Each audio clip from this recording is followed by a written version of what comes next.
আইনশৃঙ্খলা রক্ষাকারী বাহিনী তো আমার মতে আমি যতটুকু দেখেছি ভালো ভূমিকা পালন করেছে এবং তারা সফলভাবে সেখান থেকে প্রত্যেককে ইভাকুয়েট করতে পেরেছে। আমি লক্ষ্য করেছি যে সারা দেশ থেকে বিভিন্ন সন্ত্রাসীরা সেখানে গিয়ে আশ্রয় নিয়েছে এবং গতকালকে একটা নেকারজনক ঘটনা সেখানে ঘটেছে। এটা আমরা কখনোই প্রত্যাশা করি না। আমরা চাই যে শান্তিপূর্ণভাবে বাংলাদেশের মানুষ শান্তিপ্রিয়, শান্তিপূর্ণভাবেই সবকিছু রাজনৈতিক কার্যক্রম চলবে, এটাই আমরা প্রত্যাশা করি।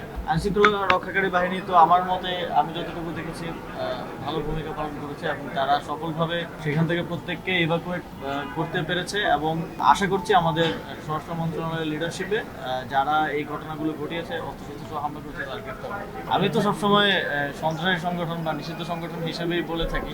অন্য কেউ যদি অন্য কিছু বলে থাকে তাহলে তাকে প্রশ্ন করতে পারেন যে কেন বলছে। এটা দুঃখজনক যে জুলাই গণঅভ্যুত্থানের পরে আবার জুলাই মাসে এসে নৌকা প্রতীক থাকবে কি থাকবে না, ইভেন আওয়ামী লীগের কার্যক্রম নিষিদ্ধ হওয়ার পরেও নৌকা প্রতীক থাকবে কি থাকবে না এটা নিয়ে আমাদেরকে কথা বলতে হচ্ছে।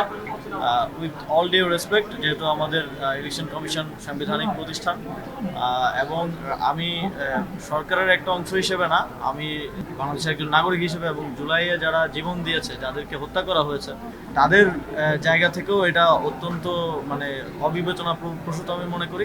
এবং অবশ্যই আমি অনুরোধ করব যে নির্বাচন কমিশন এটা পুনর্বিবেচনা করবে এবং আমাদের জুলাইয়ের যে স্পিরিট আছে এবং একই সাথে সরকার যেই দলটিকে এবং যেই মার্কাটি ব্যবহার করে মানুষের ভোটাধিকার হরণ করা হয়েছে কোটি কোটি মানুষের 3 দফায়, সেই মার্কাটিকে আবারও রাখাটা এটা জুলাই গণঅভ্যুত্থানের স্পিরিটের সাথে সাংঘর্ষিক।